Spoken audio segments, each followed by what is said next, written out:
Sir Tatiparthi Chandrasekhar గారు పరిశ్రమల గురించి మాట్లాడుతున్నాం. చంద్రబాబు నాయుడు గారు మళ్ళీ పెట్టారు. ఈసారి కూడా ఇంకొక 20 లక్షలు 30 లక్షల కోట్ల పెట్టుబడులు వచ్చే అవకాశం ఉంది. ఏం చెప్తారు? చంద్రబాబు నాయుడు గారిని, లోకేష్ గారిని అభినందిస్తారా వాళ్ళ కష్టాన్ని? ఎవరో కష్టానికి దక్కాల్సినటువంటి ప్రతిఫలం, గౌరవం వాళ్లే చేసినట్టుగా చెప్పుకుంటూ బతికేస్తూ రాజకీయం చేస్తున్నటువంటి వ్యక్తులు వీళ్ళు. ఇది అనేక సందర్భాల్లో మనం మాట్లాడుకున్న డాక్టర్ బిఆర్ అంబేద్కర్ గారు గతంలో ఒక మాట చెప్పారు. నిజాన్ని పదే పదే చెప్పకపోతే అబద్ధమే నిజమై ఈ ప్రపంచాన్ని దహించి వేస్తుందని అన్నటువంటి మాట ఇలాంటి వాళ్ళు ఉంటారు, ఉండబోతారు ఆయన ముందే ఊహించి ఆ మాట అన్నట్టుగా మనం గమనించాలి. చెయ్యినటువంటి పనిని కూడా మేమే చేసామని చెప్పుకొని ఇతరులకు దక్కాల్సినటువంటి గౌరవాన్ని, వాళ్ళ కష్టాల యొక్క ఫలితాన్ని కూడా తన ఖాతాలో వేసుకునేటటువంటి క్రెడిట్ చోర్లు వీళ్ళు. ఎంత నిస్సిగ్గుగా ఈ ప్రపంచాన్ని కళ్ళకు గంతలు కట్టేసి చెవులు మాత్రమే వినాలి, మేము చెప్పిందే మీరు వినాలి, మేము అధికారంలో ఉన్నప్పుడు మేము ఏమైనా చెబుతాం, ఎంతటికైనా దిగజారిపోతాం అన్నట్టుగా వారి వ్యవహార సరళి కనపడుతుంది. ఇవాళ నిజంగా గౌతమ్ అదానీ గారు గతంలో ట్వీట్ వేసి అదానీ అనేటటువంటి వ్యవస్థ, డేటా సంస్థ గూగుల్తో కలవడం అనేది చాలా సంతోషకరమైనటువంటి విషయమని వారు చెప్పినటువంటి అంశాన్ని పక్కకు పెట్టి విశాఖపట్నంలో నెలకొల్పబడుతున్నటువంటి డేటా సెంటర్ యొక్క పేరును కూడా మార్చివేసి గూగుల్ డేటా సెంటర్ అని పెట్టారు. నిజంగా దాన్ని ఆ గూగుల్ డేటా సెంటర్ యొక్క పూర్తి పేరు ఏంటి? ఓకే, దాని పూర్తి పేరు అదానీ గూగుల్ డేటా సెంటర్. మరి ఎందుకు అదానీ అనేటటువంటి పేరుని తొలగించేశారు చంద్రబాబు గారు? పేరు తొలగించిన మనిషి కూడా కనపడలేదే అక్కడ ఒప్పందాలు జరుగుతున్నప్పుడు. మరి కరెక్ట్. చంద్రబాబు నాయుడు గారు గతం నుంచి అనేక సందర్భాల్లో 14 సంవత్సరాలు ముఖ్యమంత్రిగా గతంలో చేశారు. 16 నెలల నుంచి ఇప్పుడు వెలగబెడుతూ ఉన్నాడు. ఏమి చేసావా అంటే కియా అంటాడు. ఆ కియా ఎలా వచ్చిందో పదే పదే చాలాసార్లు మనం చెప్పుకున్నాం. తన యొక్క సామర్థ్యత ఏంటో ఈ 16 సంవత్సరాలు పరిపాలించినటువంటి ముఖ్యమంత్రి గారు తెచ్చినటువంటి కంపెనీ ఒక్కటి లేదు అంటే ఇట్టే అర్థమైపోతుంది కదా ప్రజలకి. అదానీ డేటా సెంటర్ అనేది వైఎస్ఆర్ కాంగ్రెస్ పార్టీ ప్రభుత్వంలో ఎక్కడో నోయిడాలో పెడుతున్నటువంటి దాన్ని అదానీతో మాట్లాడి శ్రీ జగన్మోహన్ రెడ్డి గారు 2022లో విశాఖపట్నానికి తరలించారు. ఓకే, నోయిడాలో పెట్టబోతున్నారని పెద్ద పెద్ద అక్షరాలతోటి అప్పటి ద టైమ్స్ ఆఫ్ ఇండియా అనేటటువంటి పత్రిక నోయిడాలో గూగుల్ రాబోతుంది, అదానీ డేటా సెంటర్లో వాళ్ళు కొంత స్పేస్ తీసుకోబోతున్నారని పెద్ద పెద్ద అక్షరాలతో అచ్చు వేసినటువంటి పేపర్ ఇది. అంటే 22 నుంచే వాళ్ళిద్దరు కలిసి పనిచేస్తున్నారా? ఎస్, 22 నుంచే కలిసి పనిచేస్తున్నారు. మరి 25లో కూడా వాళ్ళిద్దరిని విడగొట్టి ఢిల్లీలో ప్రచారం చేస్తారు. 22లో వచ్చినటువంటి ఆర్టికల్ ఇది టైమ్స్ ఆఫ్ ఇండియాలో వచ్చింది. ఆ రోజే వాళ్ళు కలిసి పనిచేయడానికి సిద్ధపడ్డారు. దాదాపు 4,64,000 స్క్వేర్ ఫీట్ల స్పేస్ని అదానీ డేటా సెంటర్ గూగుల్కి ఇస్తున్నట్టుగా ఆ పత్రికలో వచ్చినటువంటి ఆర్టికల్ ఇది. ఓకే, అంటే ఏ రోజు వాళ్ళు టైఅప్ అయింది? 2022లో. అప్పుడున్నటువంటి గవర్నమెంట్ వైఎస్ జగన్మోహన్ రెడ్డి గారిది, వైఎస్ఆర్ కాంగ్రెస్ పార్టీది. 2000 ఇది రావడానికి కారణం ఏంటి? 2021లో అప్పుడు ప్రిన్సిపల్ సెక్రటరీగా ఉన్నటువంటి జయలక్ష్మి గారు సింగపూర్ గవర్నమెంట్కి ఒక లేఖ రాశారు.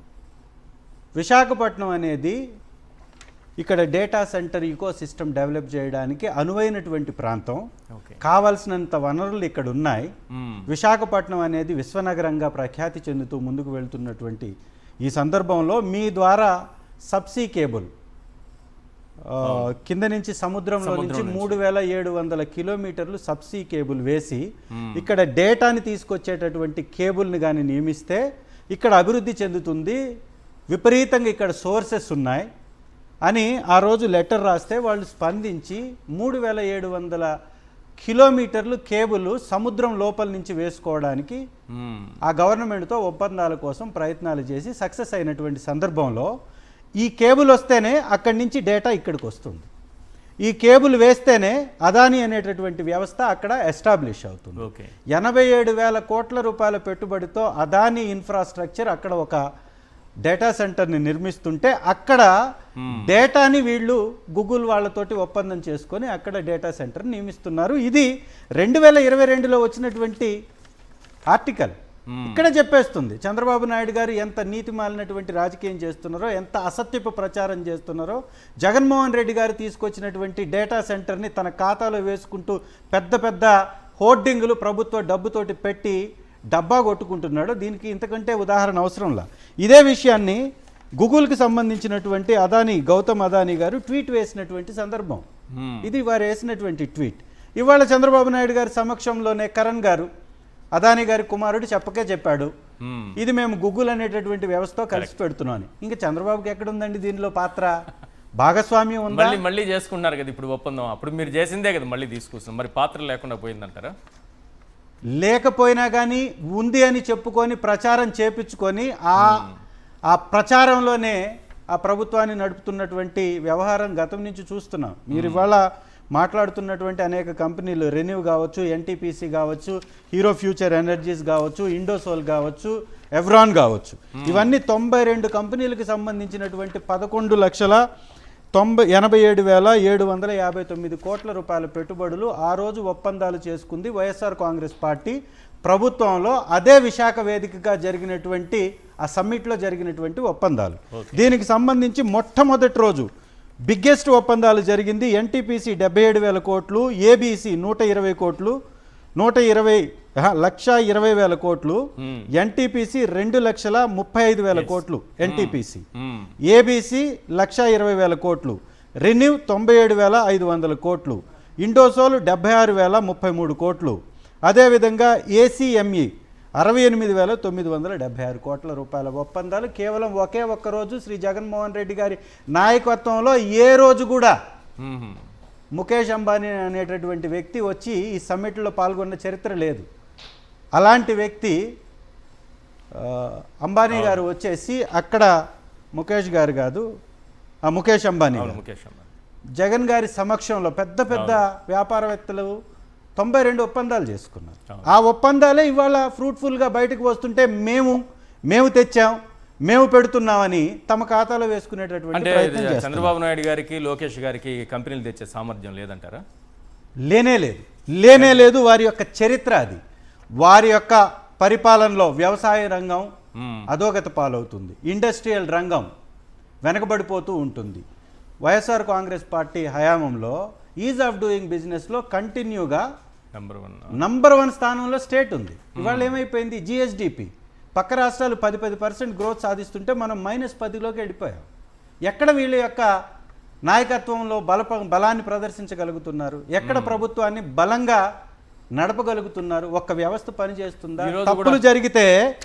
తప్పులు జరిగితే సరి చేసుకోవాల్సినటువంటి ప్రభుత్వం ప్రతిపక్షం మీదకి నెట్టివేసేటటువంటి ప్రయత్నం చేయడం. ఇవాళ డిప్యూటీ ముఖ్యమంత్రి గారు వెళ్ళి కెమెరా పట్టుకొని పోజులు ఇచ్చుకుంటూ ఫోటోషూట్లు చేసుకుంటూ ప్యాంట్లు వేసుకొని, మిలిటరీ ప్యాంట్లు వేసుకొని ఏం చేస్తున్నాడు? ఒక అసత్యాన్ని, ఒక అబద్ధాన్ని విపరీతంగా ప్రచారం చేస్తూ ఉన్నారు.